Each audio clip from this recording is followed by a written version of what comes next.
지금 이 순간에도 지구 어딘가에서는 누군가의 평생 저축이 사라지고 있습니다.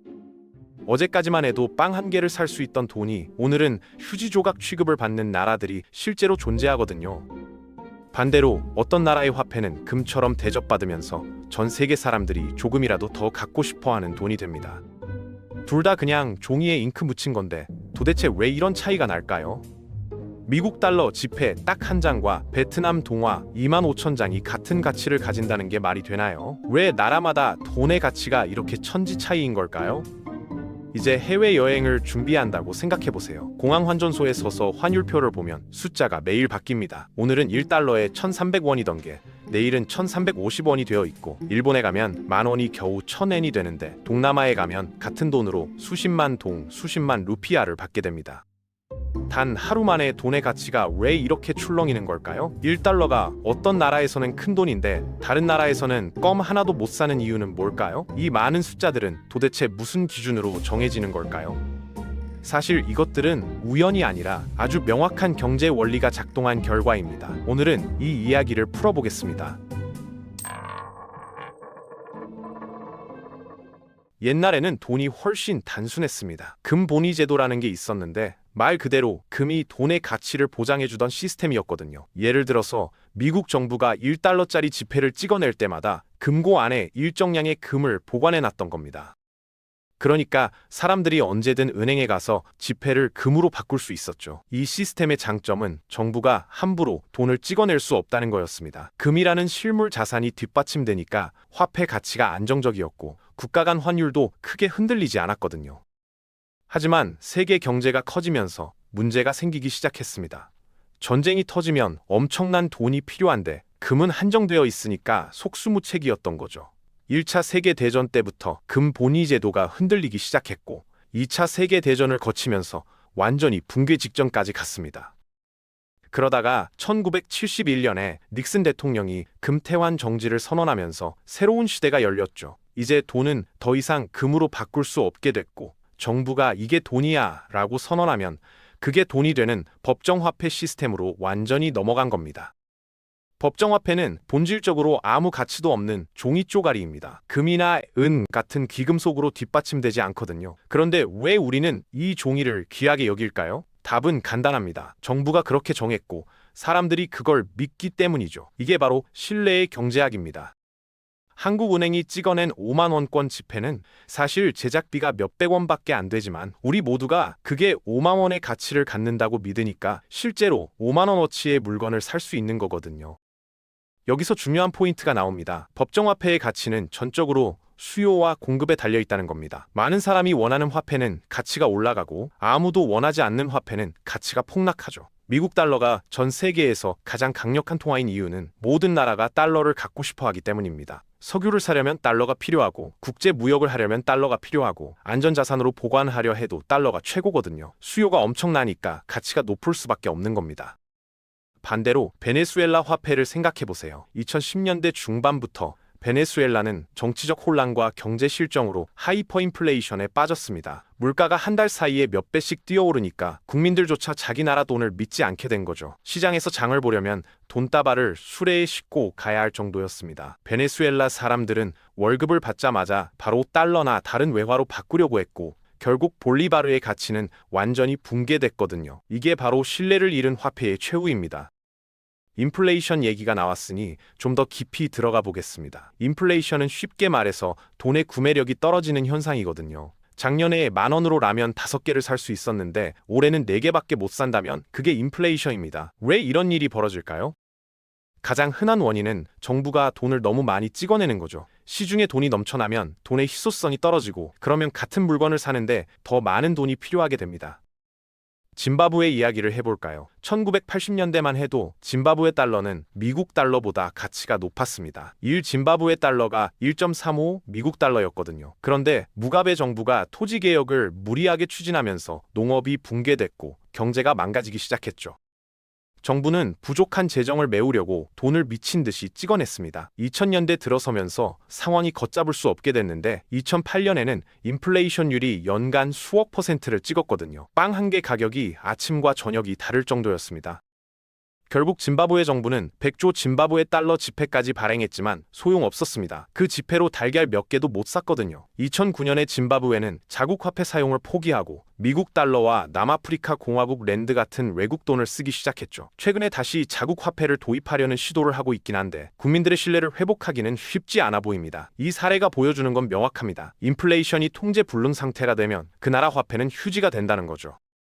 그렇다면 정부는 인플레이션을 어떻게 조절할까요? 여기서 금리가 등장합니다. 금리는 돈을 빌리는 데 드는 비용인데 각 나라의 중앙은행이 이걸 조정하거든요. 한국은행, 미국 연방준비제도, 유럽중앙은행 같은 기관들이 경제 상황을 보면서 금리를 올리거나 내리는 겁니다. 금리가 높으면 돈을 빌리는 게 비싸지니까 사람들이 돈을 덜 쓰게 되고 그러면 물가 상승을 억제할 수 있죠.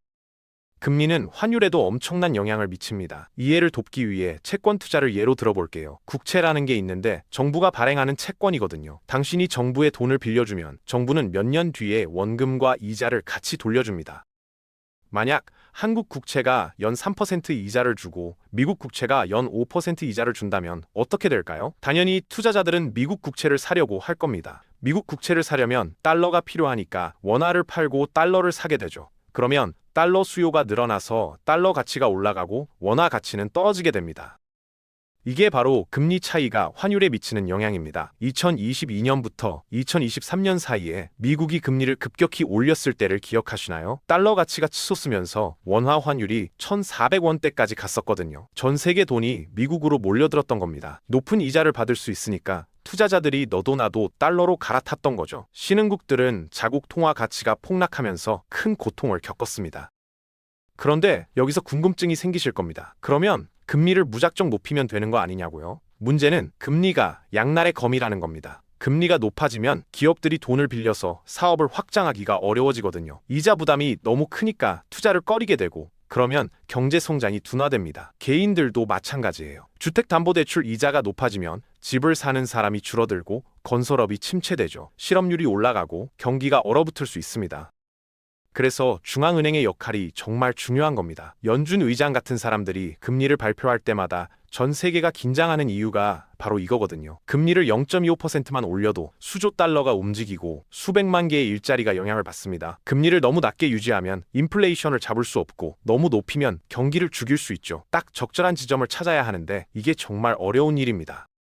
다음으로 국가의 정치적 안정성과 외국인 투자에 대해 얘기해 보겠습니다. 투자자들이 어떤 나라에 돈을 넣을지 결정할 때 가장 먼저 보는 게 바로 그 나라가 안정적인지입니다. 정치적으로 혼란스럽거나 쿠데타 위험이 있거나 전쟁 중인 나라에는 아무도 투자하고 싶어 하지 않거든요. 중국이 1970년대 말 개혁 개방을 시작했을 때를 봅시다. 덩샤오핑이 외국 기업들에게 문을 열어주자 수많은 다국적 기업이 중국으로 몰려들었습니다.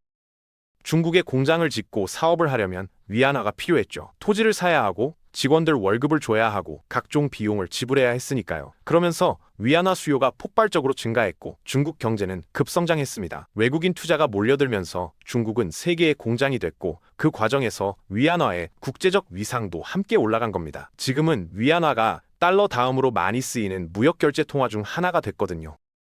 반대 사례도 있습니다. 아프리카의 어떤 나라들은 풍부한 천연 자원을 갖고 있지만 정치가 불안정해서 투자를 못 받습니다. 정부가 자주 바뀌고 법이 일관성 없이 바뀌면 기업 입장에서는 너무 위험한 거죠. 오늘 투자했는데 내일 정권이 바뀌면서 공장을 국유화해버릴 수도 있잖아요. 베네수엘라가 딱 그런 케이스였습니다. 차베스 정부 때 외국 석유 회사들의 자산을 강제로 국유화하면서 외국인 투자가 완전히 끊겼거든요. 경제정책의 예측 가능성도 중요합니다. 싱가포르가 좋은 예시인데 이 나라는 작은 도시국가지만 투자자들이 정말 좋아하거든요. 왜냐하면 정책이 일관되고 법이 투명하게 집행되기 때문입니다. 부패가 거의 없고 재산권이 철저히 보호되죠. 그러니까 전 세계 부자들이 싱가포르에 돈을 맡기고 기업들이 아시아 본사를 싱가포르에 두는 겁니다. 이런 안정성이 싱가포르 달러의 가치를 든든하게 뒷받침해주고 있습니다.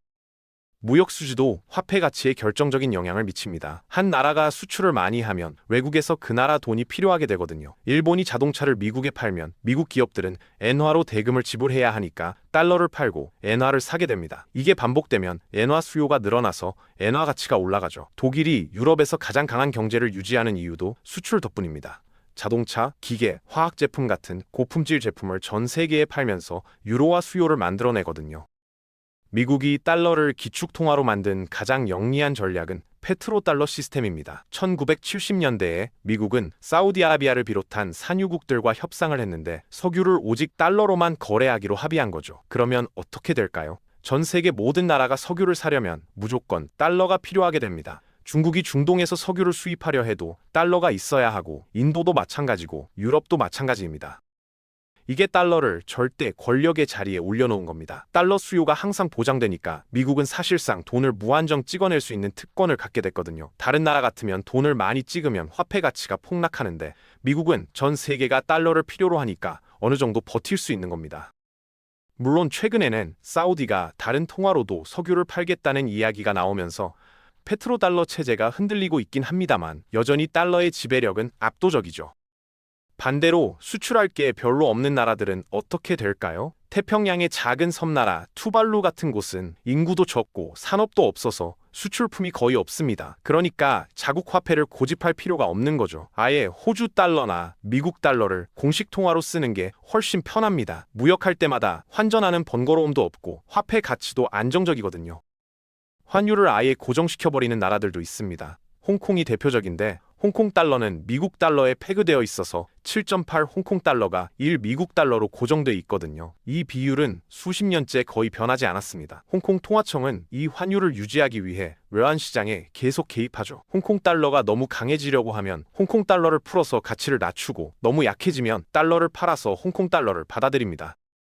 브루나이도 비슷한 시스템을 씁니다. 이 작은 술탄국은 싱가포르 달러와 1대1로 환율을 고정해놨는데, 그래서 싱가포르에서 브루나이 돈을 쓸 수 있고 브루나이에서도 싱가포르 돈을 쓸 수 있거든요. 엄청 편리한 시스템이죠. 벨리즈라는 중앙아메리카의 작은 나라는 자국 달러를 미국 달러의 정확히 절반 가치로 고정시켰습니다. 그러니까 이 벨리즈 달러가 항상 1 미국 달러인 거죠. 환전할 때 계산이 정말 쉽습니다.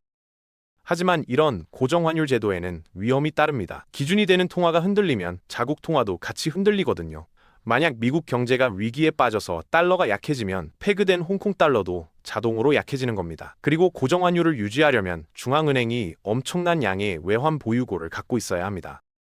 환율이 흔들릴 때마다 시장에 개입해서 안정시켜야 하니까요. 1997년 아시아 금융위기 때 태국이 달러 페그제를 포기하면서 외환 위기가 터진 게 대표적인 사례입니다. 그렇다면 모든 나라가 같은 돈을 쓰면 어떨까요? 환전할 필요도 없고 환율 걱정도 안 해도 되니까 편하지 않을까요? 사실 이미 실험 중인 지역이 있습니다. 바로 유로존이죠. 유럽의 20개국이 유로라는 단일 통화를 씁니다. 프랑스에서 독일로 여행 갈 때 돈을 바꿀 필요가 없고, 이탈리아에서 스페인으로 출장 갈 때도 마찬가지입니다. 기업들도 환율 리스크 없이 유럽 전역에서 장사할 수 있으니까 정말 편리하죠. 문제는 모든 나라가 통화정책 주권을 포기해야 한다는 겁니다. 독일과 그리스는 경제 상황이 완전히 다른데 같은 금리를 적용받아야 하거든요. 독일 경제는 튼튼한데 그리스가 망가지면 그 여파가 독일에도 미치게 됩니다. 2009년 그리스 재정위기가 터졌을 때 딱 그런 상황이 벌어졌죠. 그리스 정부가 빚을 갚지 못할 위기에 처하자 유로화 전체가 흔들렸고, 독일을 비롯한 다른 나라들이 그리스를 구제하느라 천문학적인 돈을 쏟아부어야 했습니다.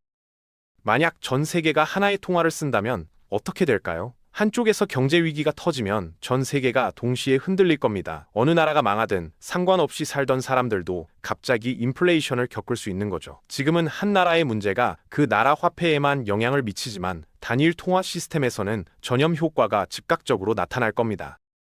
그리고 각국의 경제 상황이 너무 다릅니다. 싱가포르처럼 수입에 의존하는 나라는 강한 통화를 원하거든요. 물건을 외국에서 사올 때 돈의 가치가 높으면 더 싸게 살 수 있으니까요. 반면 중국처럼 수출로 먹고 사는 나라는 약한 통화를 선호합니다. 자기네 제품이 다른 나라에서 더 싸게 팔리면 경쟁력이 생기니까요. 실제로 중국은 수년간 위안화 가치를 의도적으로 낮게 유지한다는 비난을 받아왔습니다. 통화 가치를 일부러 떨어뜨리는 걸 환율 조작이라고 부르는데, 이게 무역전쟁의 불씨가 되기도 합니다. 중국이 위안화를 평가절하하면 미국 제품이 상대적으로 비싸져서 미국 기업들이 손해를 보거든요. 그래서 트럼프 행정부 때 미국이 중국을 환율 조작국으로 지정하면서 무역 분쟁이 격화됐던 겁니다. 각 나라가 자기 경제에 맞춰 통화 가치를 조정할 수 있다는 게 어떻게 보면 필요하긴 셈이죠. 그렇다고 통화를 무작정 약하게 만드는 게 능사는 아닙니다. 수입 물가가 치솟아서 국민들이 고통받을 수 있거든요. 석유 같은 필수품은 대부분 달러로 거래되니까 자국 통화가 약해지면 기름값이 폭등합니다. 서민들 생활비가 올라가고 불만이 쌓이죠. 터키의 에르도안 대통령이 금리를 낮춰서 리라화를 약하게 만들었다가 국민들의 원성을 샀던 게 좋은 예입니다. 결국 환율 정책은 줄타기입니다. 너무 강해도 문제고 너무 약해도 문제거든요. 각 나라는 자기 경제 상황에 맞는 적정 수준을 찾아야 합니다. 수출 기업들은 약한 환율을 좋아하지만 수입업자들은 강한 환율을 원하죠. 해외여행 가려는 사람들도 강한 환율을 바랍니다. 정부는 이 모든 이해관계를 조정하면서 균형점을 찾아야 하는 거예요. 디지털 시대에는 암호화폐라는 새로운 변수도 등장했습니다. 비트코인 같은 암호화폐는 어떤 국가도 통제하지 않는 탈중앙화 화폐를 표방하거든요. 일부 사람들은 이게 미래의 세계 공통화폐가 될 거라고 믿지만 현실은 그렇게 간단하지 않습니다. 가격 변동성이 너무 심해서 실제 거래 수단으로 쓰기 어렵고 정부들도 통제권을 잃을까봐 규제를 강화하고 있거든요. 중앙은행 디지털 화폐라는 개념도 나오고 있습니다. 중국이 디지털 위안화를 개발하고 있고 유럽 중앙은행도 디지털 유로를 검토 중이죠. 이건 암호화폐처럼 디지털이지만 중앙은행이 직접 발행하고 관리하는 겁니다. 현금 없는 사회로 가는 과정에서 새로운 형태의 화폐가 등장하는 거죠. 이게 기존 환율 시스템에 어떤 영향을 미칠지는 아직 미지수입니다. 지정학적 긴장도 화폐 가치에 큰 영향을 미칩니다. 러시아 우크라이나 전쟁이 터졌을 때 루블화가 폭락했던 걸 기억하시나요?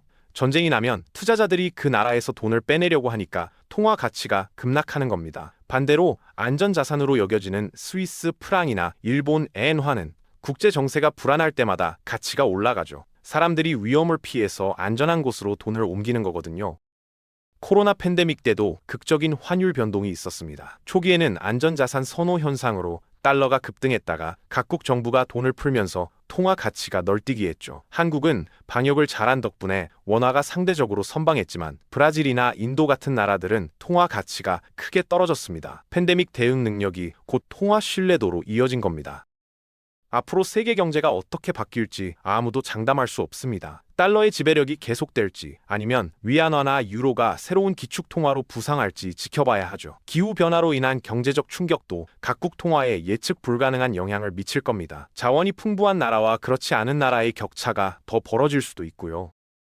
기술 발전도 중요한 변수입니다. 인공지능이 경제를 재편하면서 어떤 나라는 크게 성장하고 어떤 나라는 뒤처질 수 있거든요. 반도체 같은 핵심 기술을 가진 나라의 통화는 더 강해질 것이고 기술 격차가 벌어진 나라들은 통화 가치도 약해질 겁니다. 이미 반도체 패권 경쟁이 달러 위안화 환율에 영향을 미치고 있는 걸 보면 앞으로 이 추세는 더 심해질 것 같습니다.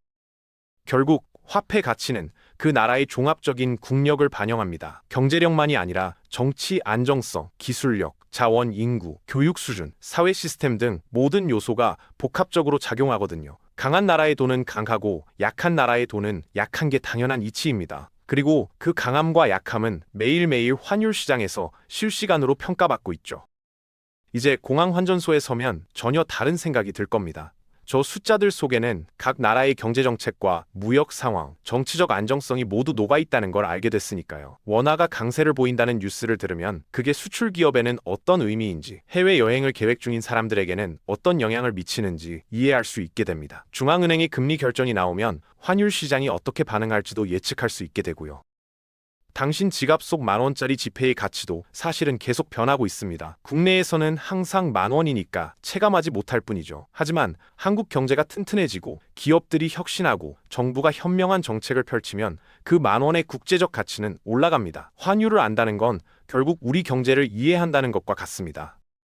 마지막으로 한 가지만 기억하세요. 단기적으로는 환율이 요동칠 수 있지만 장기적으로는 결국 실물 경제의 기초 체력을 따라간다는 점입니다. 투기꾼들이 일시적으로 시장을 흔들 수는 있어도 결국 진짜 가치가 드러나게 되어 있거든요. 성실하게 일하고 좋은 제품을 만드는 나라의 화폐는 시간이 지나면 인정받게 되어 있습니다. 환율의 핵심은 의외로 단순합니다. 수요와 공급, 신뢰와 의심, 이 두 가지가 전부거든요. 이 원리만 제대로 이해하면 복잡해 보이는 세계 경제의 흐름도 읽을 수 있게 됩니다. 여러분 모두가 경제 뉴스를 볼 때 조금 더 깊이 있게 이해하고 더 현명한 재정적 결정을 내리실 수 있기를 바랍니다. 오늘도 함께 해주셔서 감사합니다. 경제와 관련해서 더 알고 싶으신 내용이 있다면 댓글로 남겨주세요. 시청해주셔서 감사합니다.